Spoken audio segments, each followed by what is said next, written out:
जब रात गहरी हो जाती है और हर दिशा में अंधेरा छा जाता है तो दिल अक्सर खामोशी से सवाल करने लगता है, क्या इस अंधकार के पार कोई रोशनी है? क्या हमारी सीमाओं और असफलताओं के बीच भी कोई ऐसी शक्ति है जो हमें नई शुरुआत दे सके? आज की यह कहानी उन लोगों के लिए है जो जीवन में ठहराव महसूस कर रहे हैं, जिनके भीतर उम्मीदें तो हैं लेकिन राह धुंधली है, जो खुद को खोया हुआ महसूस करते हैं लेकिन जानते हैं कि मसीह की ज्योति एक दिन उनकी जिंदगी को रोशन करेगी। बहुत समय पहले जब दुनिया वैज्ञानिक ज्ञान के अंधकार में डूबी हुई थी, तब कुछ लोगों ने न केवल सत्य की खोज की बल्कि यह भी साबित किया कि ईश्वर के प्रेम और सृष्टि की गहराइयों को समझने के लिए समर्पण और विश्वास आवश्यक है। यह उन लोगों की कहानी है जिन्होंने आकाश में देखे गए तारों के पीछे के रहस्यों को समझा और यह बताया कि विज्ञान और विश्वास कभी एक दूसरे के विरोधी नहीं हो सकते। निकोलस कोपरनिकस, एक नाम जो आज खगोल विज्ञान का आधार माना जाता है। लेकिन क्या आप जानते हैं कि वह केवल एक वैज्ञानिक नहीं थे, वह एक कैथोलिक पुरोहित भी थे। उनके जीवन का हर पहलू यह बताता है कि उन्होंने ईश्वर की सृष्टि को समझने के लिए अपने विश्वास और ज्ञान को साथ साथ जिया। उन्होंने एक ऐसा विचार प्रस्तुत किया जिसने उस समय के हर वैज्ञानिक और धार्मिक विश्वास को चुनौती दी। यह पृथ्वी नहीं बल्कि सूर्य है जिसके चारों ओर ग्रह घूमते हैं। सोचिए, यह विचार कितना असाधारण था। उस समय यह मानना कि पृथ्वी ब्रह्मांड का केंद्र नहीं है असंभव जैसा लगता था, लेकिन कोपरनिकस ने यह साबित करने के लिए अपना जीवन समर्पित कर दिया कि ईश्वर ने जो सृष्टि रची है वह इतनी अद्भुत है कि उसे समझने के लिए हमें अपने सीमित दृष्टिकोण को छोड़ना होगा। उन्होंने अपनी खोजों को एक पुस्तक में समेटा जिसे चर्च ने न केवल स्वीकार किया बल्कि उसका सम्मान भी किया। और फिर आए गैलीलियो गैलीली, वह वैज्ञानिक जिनके नाम से लोग खगोल विज्ञान की दुनिया को परिभाषित करते हैं।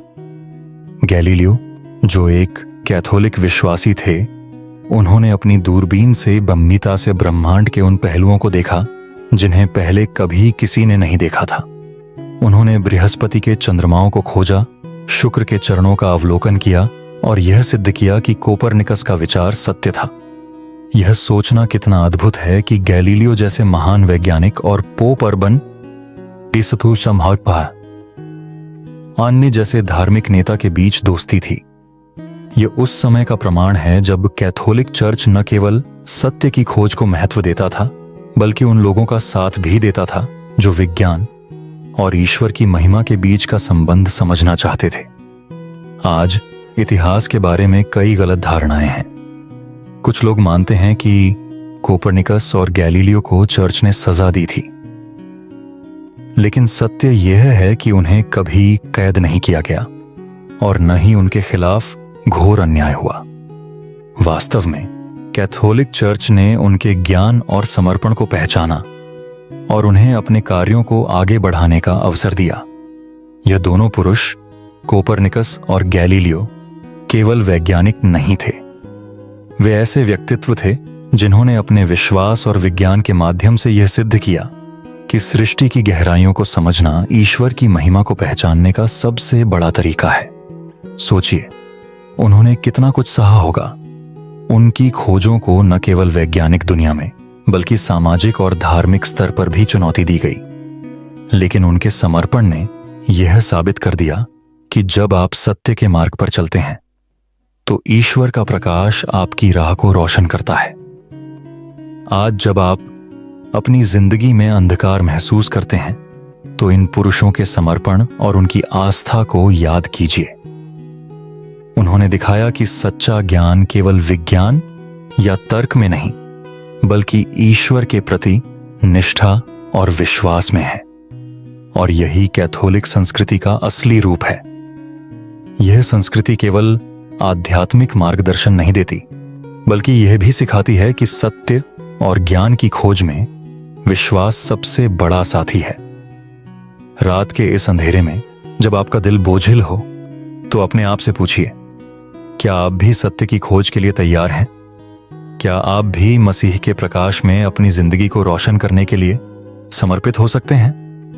क्योंकि ब्रह्मांड का हर तारा, हर ग्रह और हर आकाशगंगा यह गवाही देती है कि सृष्टिकर्ता महान है। और जब हम उस सृष्टिकर्ता की महिमा को पहचानते हैं तो हमारी जिंदगी के हर अंधकार में रोशनी आ जाती है। तो आज इस पल उस प्रकाश को ढूंढिए और जानिए कि विज्ञान और विश्वास के इस संगम में ईश्वर हमेशा आपके साथ हैं।